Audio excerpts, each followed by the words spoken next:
nos ponemos a disposición, lo saben la presidenta del comité y los compañeros y compañeras del comité de empresa, para ayudar en todo lo que podamos, porque no compartimos en absoluto nada que se extingan los contratos de trabajo, insisto, en una unidad de negocio que es absolutamente rentable.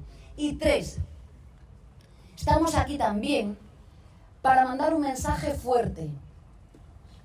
Estamos aquí para decir que hemos hecho normas laborales que dan garantías hoy a las empresas para que no tengan que despedir a nadie. Esto es lo que llevamos haciendo desde hace muchos años y es lo que hoy instamos a que no se produzca en Avilés.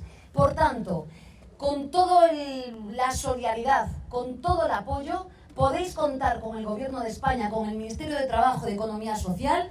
Hemos trabajado con el Comité de Empresa. También he instado a una reunión con el presidente del Principado, que tiene competencias en materias industriales, para que remen a favor e impidamos lo que la empresa quiere hacer. Sois mayoría aquí en Avilés.